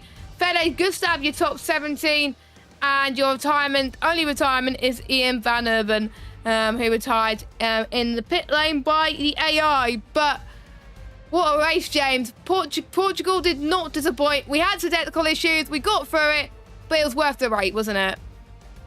It was worth the wait, and it was worth the wait for Cameron Dowd. As I say, that disqualification from season 30 PSGL, PSF3. I'm just going to mention it because I was on commentary that day. Just going to mention it every single time. All right. He's made up for that. He is completely made up for that in terms of that win.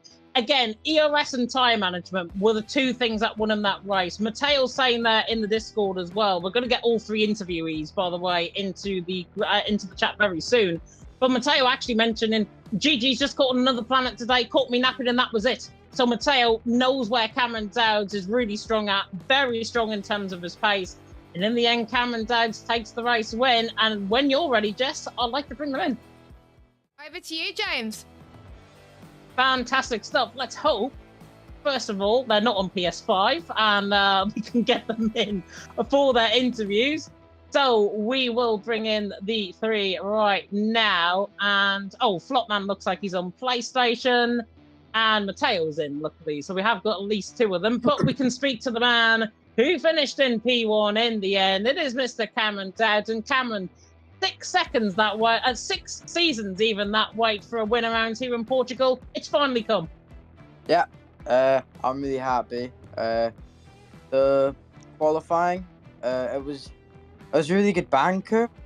But I think there was at least like a 10th in the lap that I could have got, but then I invalidated at turn 1 of my last run, so not ideal, but it was still pole, which is good. But you want to be doing the max lap time you can, and even if you're still pole, you want to get to the limit of the car. So yeah, I was still happy with pole, but it was just a little bit frustrating to not do a better time. But in the race, the car just felt absolutely mint.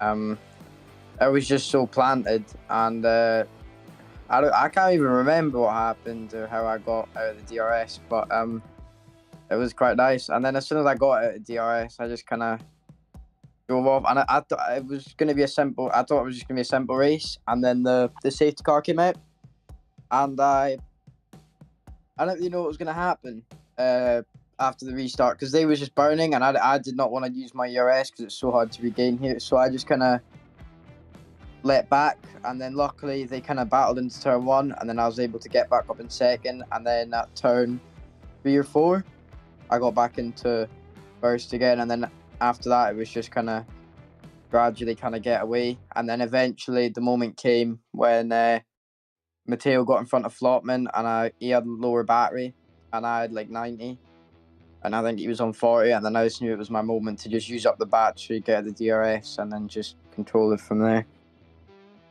Yeah, and that was well controlled. It's something that I mentioned in terms of commentary about ERS management.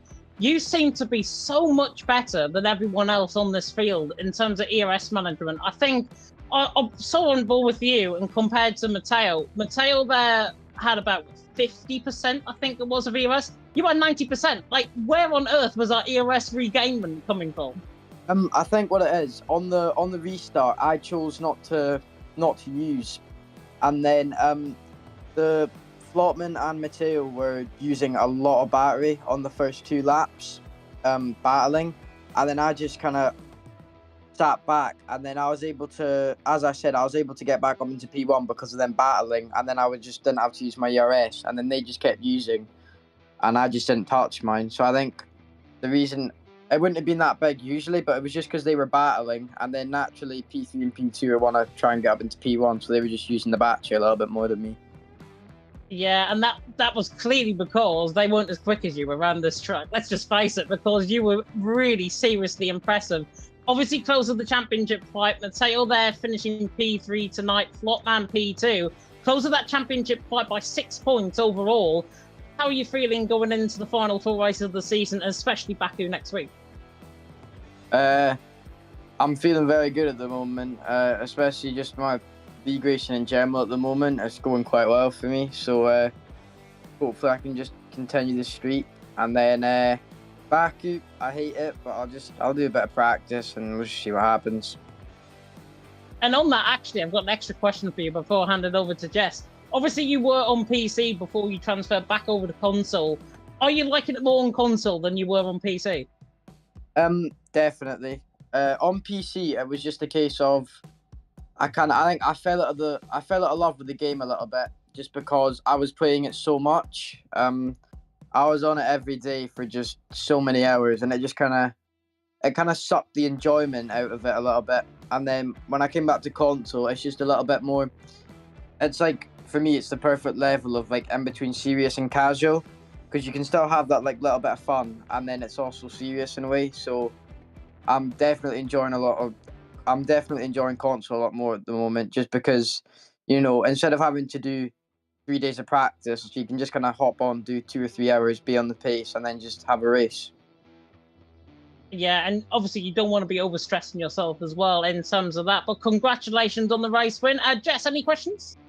Well, you kind of nipped my question when he was talking about Baku there as well, but I don't have any questions because of that. But congratulations, Cameron, on your 2nd win in a row. Are you due for another one this season, or do you think 2 is enough? Because I know you're going to be hunting for more. Well, how many races is there left? 4? Oh yeah, 4 more rounds, yeah. Well, I'll try and win those next 4 races then. Love that attitude, Cameron. Love that attitude. I'll let you go and enjoy your evening. Right, thank you. See you later.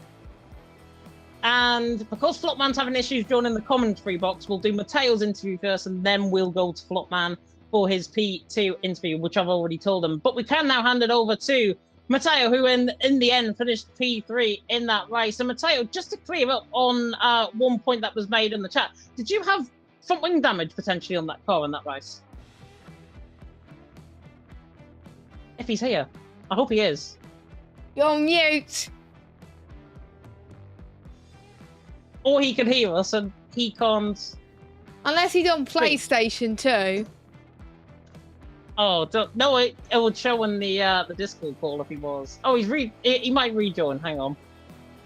It might be the case where we have to both go to the waiting room and then see if it works. Let's hope no one else will go to the waiting room, because that would be absolutely chaos otherwise. Oh, well, I saw EPL Sam in there. Hopefully he's not going to get an interview. We'll try and brush across anybody in there. But Matteo had a fantastic race. He mentioned that. Gustav mentioned as well, he had his wheel disconnected in the first 4 corners, which I think led to Baki and Keki collecting each other off the race start as well, potentially. Mateo's just said as well in the Discord he'll rejoin in a minute. So what we can do then is have a run through, I think, the calendar, what's coming up for the rest of the season while we wait for Mateo to join. Obviously, we have got Baku in, a week's time? That's going to be interesting, given how we've had 5 safety cars every single commentary I've done. It's going to be an interesting one, Jess.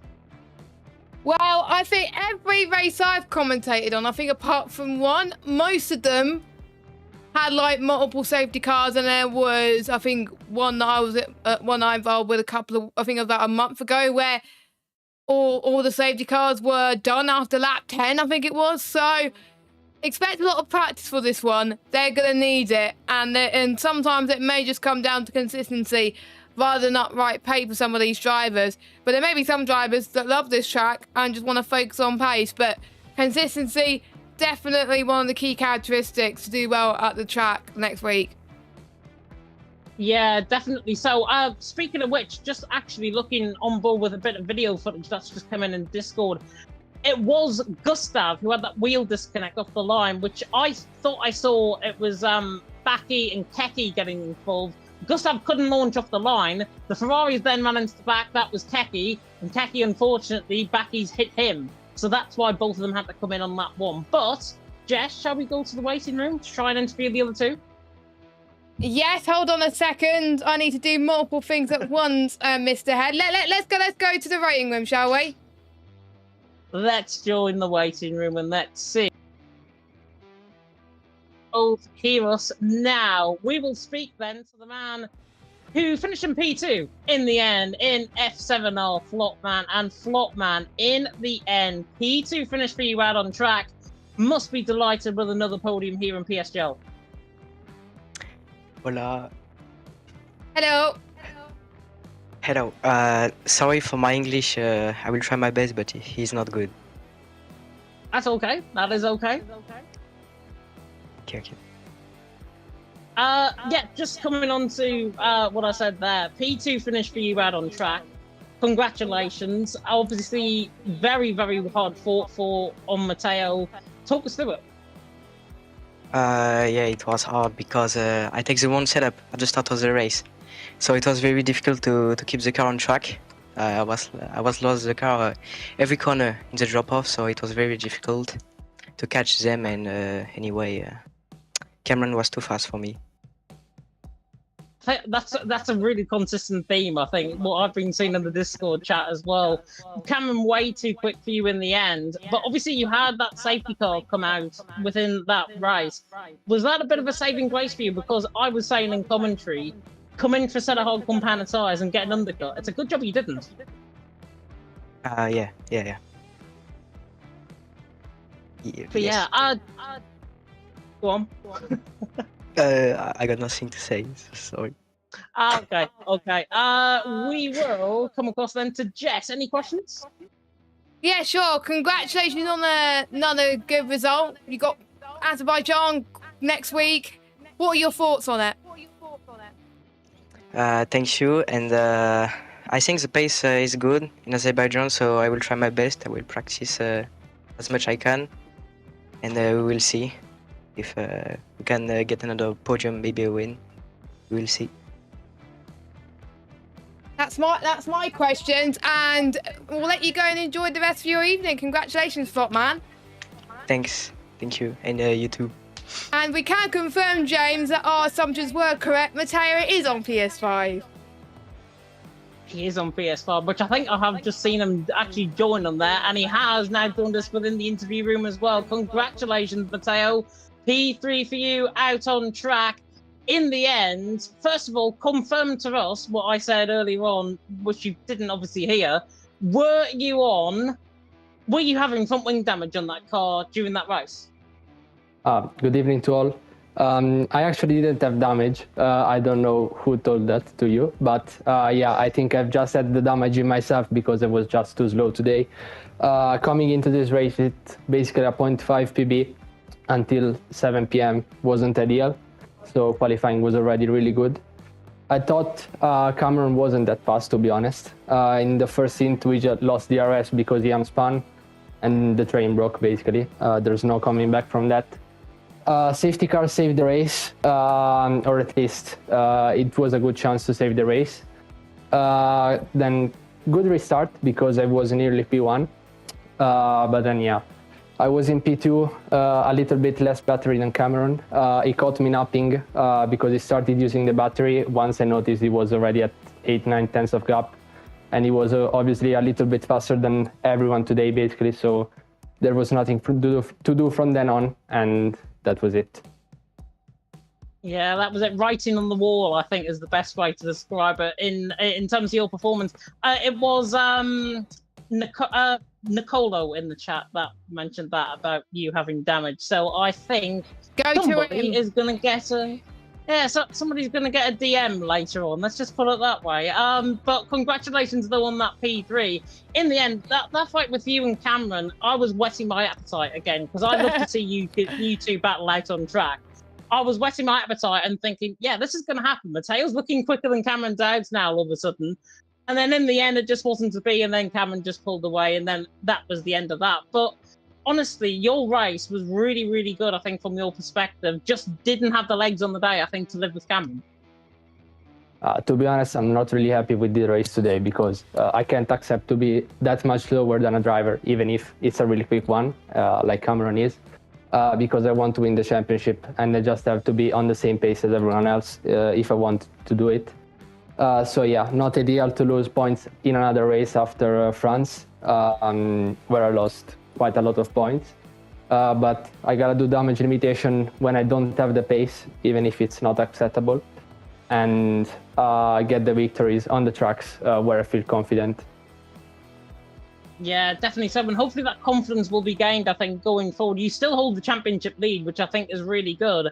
And holding that championship lead at this point of the season, are you under that sort of pressure to maintain that lead? Or do you think Cameron Dowds is just going to be right there next race and then it's going to get even closer and closer as the season progresses? Ideally, I would like to maintain more than a race gap after every race. So more or less 17 points.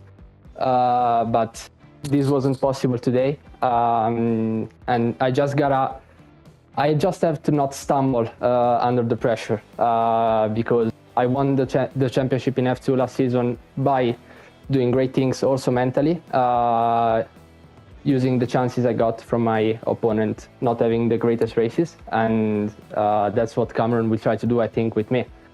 I just gotta do what I did last season in F2, even if it's a lot harder. Yeah, definitely. So obviously consistency is key. You have that in bucket loads, and I'm sure you can continue that as the season goes on as well. Jess, any questions? Yes, I do have some questions. You still keep your championship lead. We've got Baku next week, followed by Netherlands and Brazil and Texas. How are you feeling about Baku in particular? Because it is a hard track. Is that one of the strongest tracks for you? On the calendar, I will say yes. It's quite enjoyable to drive in qualifying.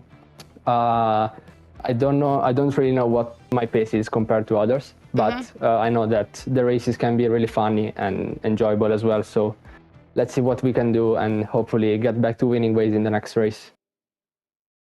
Yeah, exciting stuff as well. Best of luck for the rest of the championship. We'll let you go and enjoy your evening.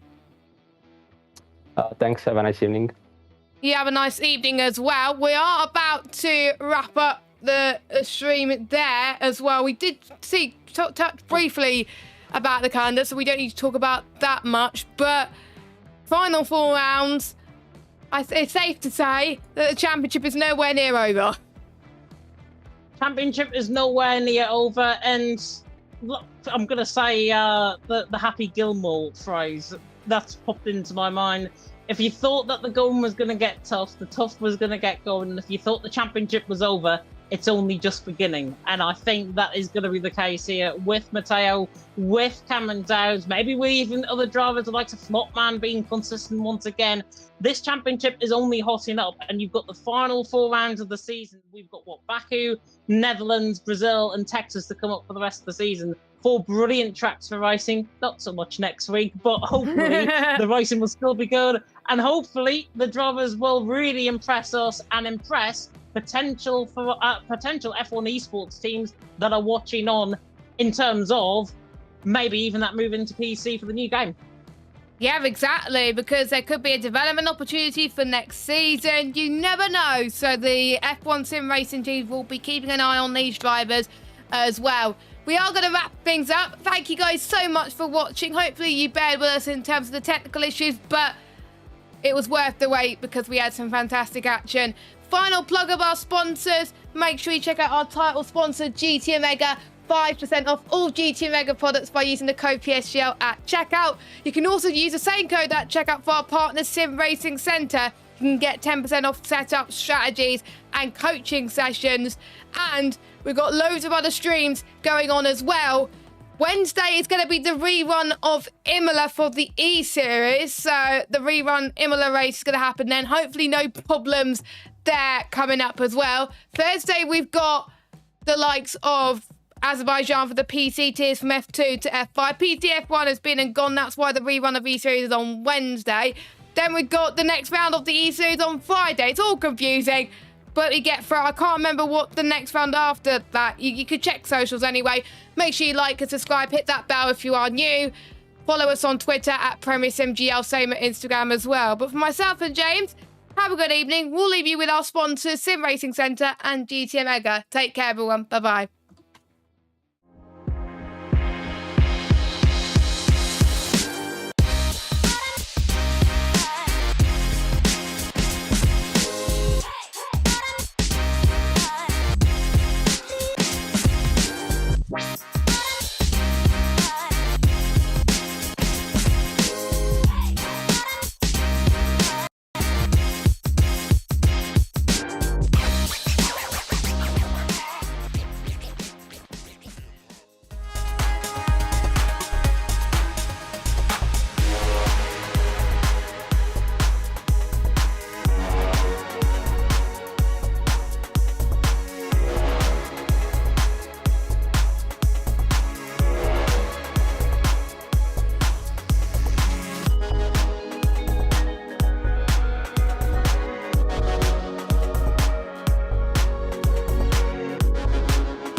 He's got the inside, oh, here he's through, on the left-hand side, hooks the apex, gets on the power nicely, and that is job done. Jarno Opmeer now, to the last couple of corners now, his finest drive, his greatest drive, and he's done it at the Circuit of the Americas. He returns to the top step of the podium. Once again, the GOAT is back. Jarno Opmeer wins the US Grand Prix in a stunning Grand Prix.